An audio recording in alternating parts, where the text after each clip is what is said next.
CFP라고 하잖아요. 저랑 썸을 타던 그 여자를 옆에 두고, 그다음에 제가 진짜 친구가 귀여운 예술이야.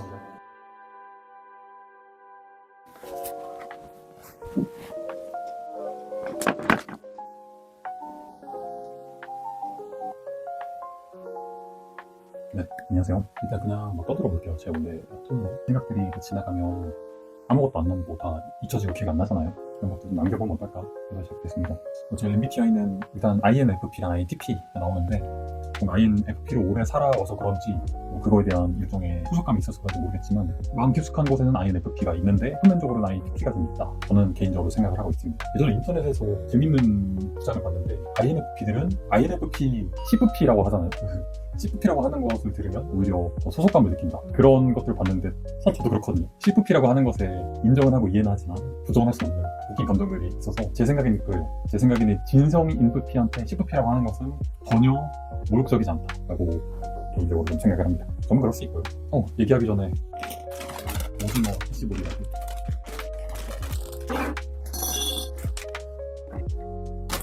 저만 그런지 모르겠는데 한 번 봤던 영화를 몇 번이고 반복해서 보는 걸 되게 좋아하시는 분들 있잖아요. 봄날은 간다라는 영화는 저한테는 그런 영화거든요. 그 익숙함 안에서 내가 미묘한 좀 안정감을 느끼는 게 아닌가 싶어요. 그리고 또 일상생활에서는 모든 사람은 다 변해가잖아요. 영화에서만큼은 그 주인공들은 변하지 않잖아요. 그때 그 풋풋한 그 모습, 사랑스러운 그 모습, 그 찌질하다면 찌질한 그 모습, 불행한 그 모습, 그런 것들이 다 그대로 있기 때문에 봤던 영화들을 계속 보는 것이 싶어요. 내가 아는 그 사람이 그대로 평생 거기 안에 남아있기 때문에 그 영화 속에서 나를 보기도 하고 내가 느꼈던 감정들을 보기도 하고, 퀴즈 영상에 대해서 좀 설명을 하자면, 최근에 저는 뭔가 이별을 했습니다. 거기 써져 있듯이 364일 동안 만났던 사람과 헤어지게 됐고, 이번에 또 헤어지면서 좀 느꼈던 점들은, 내가 정말 싫어하는 행동이 있고 또 상대방이 정말 싫어하는 행동이 있을 수 있잖아요. 그런 행동들이 목숨을 바꿀 만큼 내가 못 고칠 만한 것이었나, 이런 생각들이 좀 들어요. 시간이 좀 지나서 생각해보면 그거 뭐 해주는 거 사실 어렵지 않았는데 그거 좀만 더 해볼 걸, 이런 미련이 좀 남는 것 같아요. 봄날은 간다에서 그런 포인트는 이영애한테는 결혼이었던 것 같아요. 결혼에 대한 부담감이 좀 생겼고 사랑이 되게 빠르게 식어갔죠. 거부감을 느끼면서 본능적으로 좀 그렇게 도망치게 되는 것 같아요. 그 사람 스스로도 좀 답답할 수가 있어요. 본인의 모습들이. 이야기하고 싶었던 게 있는데, 그 헤어졌다고 주변 친구들한테 얘기하면 너 찼어? 차였어? 이렇게 막 항상 물어보잖아요. 근데 저는 그게 사실 큰 의미가 없다는 생각을 항상 연애가 끝날 때마다 좀 하거든요. 이 영화에서도 좀 그런데, 유지태가 이영애한테 결혼에 대한 얘기를 먼저 꺼내면서 이영애가 마음이 크게 식어버렸고 둘이 헤어지게 됐죠. 헤어지게 되는데 마지막에 또 다시 이영애가 붙잡아요.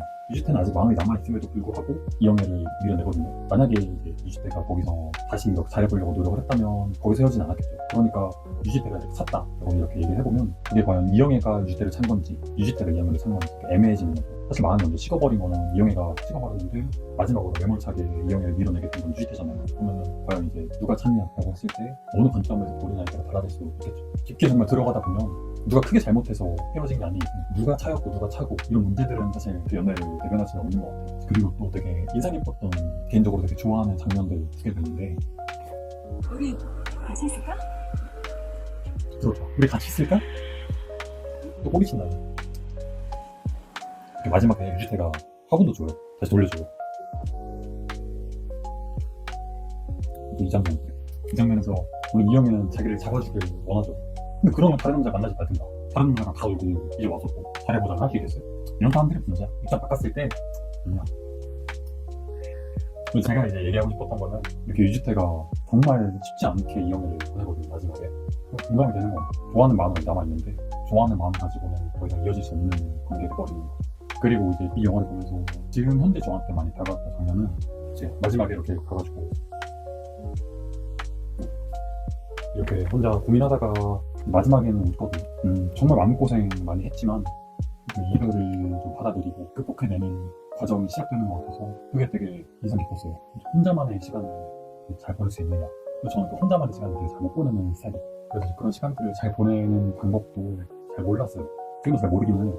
아까 여기 나왔던 비포 선라이즈에 대한 얘기를 좀 해보려고 하는데, 저는 일단 좀 충격을 받았어요. 제가 원래 하던 되게 이런 순맥 같은 연애 방식이랑 너무 다르고, 이런 말이 좀 부끄러운데 영화를 보면서 나도 앞으로 연애를 이렇게 해야겠다, 여자를 꼬실 때 이렇게 꼬셔야겠다, 약간 이런 것들을 배울 수 있었던 것 같아요. 그게 잘 먹힐지는 모르겠는데, 일단 영화 처음에는 기차 안에서 남자 주인공 여자 주인공한테 먼저 말을 걸게 돼요.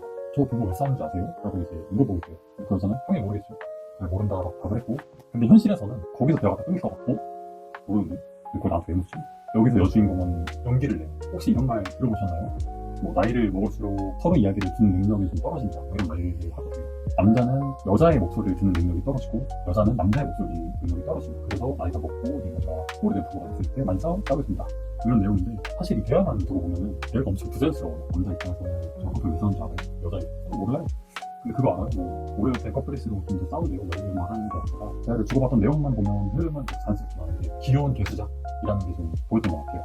남자 입장에서 사실 굳이 그 여자한테 이렇게 말을 걸면서 진짜 싸움이 궁금할까요? 그렇진 않다고 보여요. 또 여자도 그걸 알고 가볍게 뭔가 이 귀여운 핑계를 삼아서 말 걸어야지 라는 느낌이었고, 여자도 그런 모습이 좀 싫지는 않아서 어떻게든 뭔가 말을 이어가려고 했던 그 귀여운 노력이 좀 보였던 것 같아요. 그래서 이제 남자는 다시 여자한테 되게 라운지 갈 건데 같이 갈 거냐고 제안하게 되고, 우리 같이 가서 얘기를 하게 되고, 일상생활에서 그 정도의 귀여운 개수작을 부릴 수 있는 능력도 어느 정도 필요한 것 같아요. 진짜 밀집 이렇게 반복적인 이상을 깔면 다른 사람을 만날 기회가 아예 없잖아요. 뭐 어떻게 누구를 만날 수 있을까, 이런 생각들 하면서 이 영화를 보고 나서 느낀 거는 이 정도 노력은 해야지 그래서 일상생활에서 누군가를 만날 수 있겠구나. 또 남자 주인공이 저 커플 왜 싸우는지 아세요? 라는 그 노력조차도 안 했던 거예요.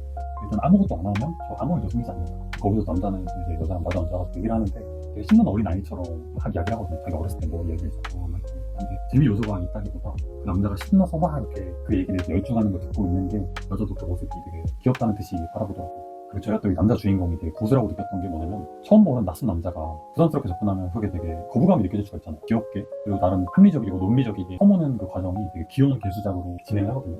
연애를 잘 하려면 이런 것도 좀 필요하겠구나, 내가 누군가의 마음을 좀 얻으려면 이렇게 부담스럽지 않게 접근해야 되는구나, 그런 것도 좀 느꼈던 게, 남자 주인공이 도착지에 다 왔을 때 여자 주인공한테 제안을 하거든요. 나랑 여기 나가서 놀다가 내가 재미없으면 다음 여자 타서 다시 가라, 재밌으면 놀면 되지 않느냐. 시간이 10년, 20년이 지났을 때 돌아오실 때 그 남자 어땠을까, 이런 생각이 들 바에 한번 경험해보고, 아니면 아니었구나 하고 가면 되고, 맞으면 재밌게 놀면 되고, 결국에 경험을 해야 후회가 안 남는데 해보는 게 낫지 않겠냐. 귀여운 개수작을 하면서 여자 주인공을 이제 꼬시는데 성공을 해요. 그런 거 보면서 되게 감탄을 했고 충격을 받았거든요. 아, 이런 방법들이 있구나. 나는 그냥 내릴래? 근데 나 가야 되는데 부담스러워? 그럼 빠이? 약간 이렇게 상대방이 부담을 느끼는 모습을 보면 그게 싫어서 오히려 제가 좀 더 밀어냈는데, 그렇게 되면 정말 오늘 인연도 제가 다 그거 사버리는 것 같아요. 만약에 그 자리에 제가 있었으면 내려서 같이 놀래? 그럼 상대방이 좀 그거 조금 얘기했으면 그렇지, 역시 그렇지, 그래 내가 재밌었어 잘 가, 이렇게 좀 어이없이 끝나지 않았을까 싶어요. 그래서 이 멘트를 좀 기억했다가 만약에 이 영화를 안 본 친구라면 딱 이렇게 편하구나, 이 멘트 똑같이 어떻게 생각해? 옛날에 나오는 영화인데 써도 되겠죠. 근데 이것도 사고가 날 수 있는 게, 만약에 그 친구가 이 영화를 봤다, 그래서 이 나의 개수작 멘트를 이미 알고 있다, 그것도 사고인데, 이 멘트 쓰기 전에 그러면 영화를 먼저 봤는지 저랑 물어봐야겠어요. 확인하고 안 봤다고 하면 바로 쓰고, 봤다고 하면은 쓸 멘트가 없는데 고민해보겠습니다. 이제 그리고 나서 저는 흐름대로 끊임없이 사람들을 만나고 자주 옮기고 하면서 어떤 일들이 펼쳐질지 모르는 그런 사람들을 만나고, 그것들을 되게 잘 즐기더라고요. 예를 들어서 길거리에 있는 사람도 자꾸 저 오늘 여기 처음 왔는데 뭐 놀 거 있나, 즉흥적으로 뭐 좀 즐기기도 하고, 또 길거리에서 술에 취해서 이제 시를 쓰는 사람한테 가가지고 시를 받고 돈을 주고, 제가 만약 그 자리에서 누군가 내가 시를 써줄 테니까 돈을 좀 달라 라고 했을 때 저는 그냥 그래? 괜찮아요? 약간 이래야 했을 것 같은데, 그런 여유가 좀 부럽기도 했고, 그런 것들을 챙기는 게 좀 낭만이 아닐까. 그냥 얘기만 하면 좀 지할 수 있으니까 중간중간에 버스에서 좀 진실 게임을 한다던가, 아니면 카페에서 친구랑 통화하면서 역할극을 하면서 내가 이 사람에 대한 속마음을 좀 이야기한다던가, 완전 똑같진 않지만 비슷한 느낌으로 했던 적이 있는데, 그 생각이 들어서 더 뭔가 이입이 되게 간질간질했던 것 같아요. 실제로 하면 더 다가오는 감정들이 많잖아요. 좋을 때다 뭐 이런 생각 좀 들더라고요. 물론 저도 누군가 봤어요. 좋을 때일 수 있는데, 그냥 제 3자 입장에서 보니까 뭐 간질간질하네, 좋네, 설레네, 그런 생각들이 좀 들었습니다. 대체로 좀 그런 것들도 다 귀여운 개수작이라고 표현할 수 있을 것 같아요. 내가 이 사람한테 나 너 좋아해, 나 너가 좋아, 사랑해 라고 하는 거는 되게 너무 뻔하고 의도가 있나? 이런 생각들이 좀 들 수 있는데, 근데 그런 식으로 돌려서 재미있게 얘기하는 건 설레기도 하고, 진짜 친구한테 이런 말을 할 것 같은 거 더 설레기도 하고 그런 것 같아요. 제 얘기를 하자면, 저 정확히는 저랑 썸을 타던 그 여자를 옆에 두고, 그다음에 제가 진짜 친구랑 통화를 하면서 나 근데 걔를 좋아하게 된 것 같아 이렇게 생각을 좀 해봤는데, 얘 자꾸 보고 싶고 뭐 연락하고 싶고, 처음에는 큰 감정 아니었는데 지금 생각해보니까 뭔가 이 친구랑 대화는 너무 잘 맞고 좀 설레고 앞으로 더 알아가고 싶은 생각이 든다, 이러면서 되게 진지하게 얘기를 했거든요. 이 친구는 되게 순죽이고 가만히 있고, 저랑 이제 친구랑 통화를 했을 때 그 친구는 지금도 그 통화를 할 때 제가 진심이었는 줄 알아요. 물론 아예 진심이 아닌 건 아니었지만 오히려 좀 개수작이었거든요. 일부러 듣는 사람이 있으니까 더 이렇게 좀 과장해서 이야기를 했었던 것도 좀 있고, 지금도 그 옆에 그 여자애가 있었다는 거를 그 친구는 알지 못해요. 좀 옛날 얘기였고, 하여튼 그런 식으로 뭔가 간질간질하고 설레고 또 재미있고 잘 만들 수 있는 장치를 어느 순간 제가 잊어버린 생각들이 들더라고요. 확실히 연애를 하면서 그렇게 뭐 티키타카도 좀 잘 되고 장난의 코드도 좀 잘 맞고, 만약에 상대방이 그런 거를 잘 하지 못한다면 재미가 있을 수 있는 요소들을 찾아서 같이 하면 훨씬 더 부드러워지지 않을까 싶어요, 둘의 연애가. 근데 저는 그런 능력이 되게 부족했고, 이 영화를 보면서 많이 깨달은 것 같아요. 이렇게 할 수도 있구나. 아예 생각 못 했었거든요. 어떻게 해야 재미가 있을지, 어떻게 해야 설렐지, 그런 것들을 잘 몰랐던 것 같아요. 그래서 제가 반성을 하게 됐고, 그리고 또 이 영화를 보면서 그 편안함의 습격이라는 책이 있는데 그게 생각이 났거든요. 이게 저희가 요즘에는 뭔가 필요한 게 있으면 다 바로바로 할 수 있고, 먹고 싶은 게 생기면 바로바로 먹을 수 있고, 먹고 싶으면 바로바로 누울 수 있고, 느끼지 못하게 만든다는 내용인 것 같아요. 불편함 속에서 뭔가 좀 창조되고, 불편함 속에서 뭔가 욕구가 생기고, 이런 것들이 있어야 되는데, 정말 그 적정의 불편함도 인간은 이제 사회가 너무 발달해서 그런 것들이 없어지다 보니까 요즘 현대에서는 그 적정한 필요한 불편함이 좀 사라졌다. 그래서 이런 내용인 것 같아요. 이 영화에서 좀 그런 느낌을 좀 받았거든요. 너무 자주 보다 보니까 좀 서로의 소중함을 좀 느끼게 되고, 남자 주인공과 여자 주인공이 내렸던 해결책은 연락처를 주고받지 말자. 또 소중함을 갖고 나중에 꼭 제외할 수 있게 라는 거였거든요. 남자도 여자도 사랑을 찾으려고 몸부림치다가 어느 정도 상처를 받고, 저는 그 과정 속에서 서로가 만났다고 생각을 하거든요. 남자가 내린 결론 중에 하나가 연락처를 주고받지 말자라는 거였고, 최고의 선택이 아니다라는 거를 의미한다고 생각해요. 10년, 20년 지나서 생각을 해봤을 때 그때 연락처 주고받지 않은 것들을 과연 내가 후회할까? 잘했다고 생각할까? 라고 봤을 때 후회 가능성이 좀 높다. 자주 보고 자주 연락하게 되고, 서로가 좀 애틋해지지 않고 좀 당연해지고, 그런 것들은 또 있다고 봐요. 당연하다고 생각하고, 그렇게 해서 서로 좀 떨어지는 것도 하나의 해결책일 수 있지만 그거 하나만이 최선의 선택이 아니라고 생각하거든요. 제가 오늘 얘기하고 싶었던 낭만이라는 주제, 적합한 내용인데, 낭만이라는 것을 찾으려면 어떻게 해야 되나? 제가 생각하는 낭만은 이 남녀가 했던 것처럼 또 현실에서 좀 떨어져서 낭만을 즐긴다, 이런 것들도 있는 것 같아요. 예를 들어서 남자 주인공, 여자 주인공이 이제 돈이 다 떨어져가지고 어떤 와인바에 들어가서 사장님한테 부탁을 해요. 저희가 지금 여행객인데 돈이 다 떨어져가지고 와인을 외상을 해주면 나중에 내가 여행 돌아가가지고 돈을 보내주겠다. 사장님 입장에서는 미친놈인가 싶겠죠. 와인은 한두 푼 하는 것도 아닐 테니까. 그래서 너무 비싸잖아요. 근데 그 와중에 부탁을 하면서 여자는 자리에 앉아서 몰래 이렇게 남이 다 먹은 이제 그 와인 그 컵을 몰래 가방에 이렇게 훔쳐요. 그 다음에 남자는 그 와인을 외상을 해가지고 받아오고, 여자는 훔친 컵을 들고 어떤 공원 잔디밭에서 둘이 누워가지고 와인을 마시면서 그 범한 일 보면서 수다 떨고 그런 키스를 하고 이렇게 얘기를 하거든요. 그런 것들이 좀 낭만이지 않나 싶어요. 현실적이라는 거를 떠올리면 좀 칼 같아야 되고, 법과 윤리의 딱딱함 속에서 갇혀 살아야 되고, 그런 틀 안에 갇혀 살다가 하고 싶은 대로 막 하고, 하면 안 되는 것들도 좀 하고, 그 틀을 벗어나가는 과정도 좀 낭만이지 않나 싶어요. 그 낭만을 즐기는 방법도 여러 가지가 이렇게 있겠죠. 내가 살아가는 데 있어서 나 혼자만의 시간을 좀 많이 보내야 되고, 나 혼자 행복할 수 있어야 되잖아요. 나는 뭘 할 때 행복한지, 나의 돈과 시간과 에너지를 어디에 썼을 때 좀 행복한지, 그 과거들도 생각해보고, 현재 나의 모습도 좀 바라보고, 그리고 나중에 나는 뭘 하고 싶은지 그런 것들을 좀 생각하면서 혼자만의 시간을 잘 보내는 것도 중요하고 필요하다, 이런 생각들이 들더라고요. 이런 말 좀 들어보셨나요? 혼자 있을 때 외로운 사람은 결국 둘이 있을 때도 외로움을 느낀다. 전에 만났던 사람들 중에서도 그런 말을 한 사람이 있는 것 같아요. 나도 연애하고 있지만 나 어딘가 모르게 좀 외롭다. 당시에는 그게 되게 배신감이 들었는데 지금은 조금 이해가 가요. 그러니까 정말 나 때문에 외로운 게 아니라 본인 스스로가 외로움의 휘입자인 사람이기 때문에 나랑 연애를 하고 있지만 내가 24시간 내내 너랑 같이 있어줄 수는 없잖아요. 그 와중에 혼자만의 시간도 되게 외로움 느끼는 그랬던 사람인 것 같아요. 그래서 오늘은 정리를 좀 하자면, 나 혼자만의 시간을 좀 잘 보내는 방법을 찾아봐야겠다라는 게 이제 뭔가 이별을 하고 나서, 영화를 보고 나서 그런 생각들이 좀 들었고, 그것도 이제 그런 방식들에 대해서 영상을 좀 찍어볼까 해요.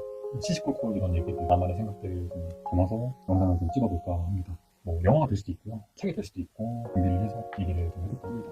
다음 영상에는 제가 어떻게 좀 그런 혼자만의 시간들을 어떻게 잘 보내는지, 그리고 과거에 나는 뭘 좋아했고 또 미래에 나는 뭘 하고 싶은지, 현재 내가 뭘 하고 있어야 되는지, 이런 것들을 좀 실천하는 영상들을 만들어서 찍어볼 생각이고요. 저는 항상 말을 듣는 입장이었고, 누구한테 말을 하는 입장은 잘 아니었거든요. 그래서 근데 뭔가 이렇게 얘기하면서 말하는 것도 연습을 좀 해봐야겠어요. 오늘은 너무 진지하게만 얘기를 한 것 같아요. 다음번에는 좀 더 재미있게 얘기해보면 어떨까 생각들이 듭니다. 다음에 또 뭔가 어떻게 영상을 또 올리고 인사를 드릴지 모르겠지만, 그동안 서로가 행복한 시간을 좀 보냈으면 좋겠습니다.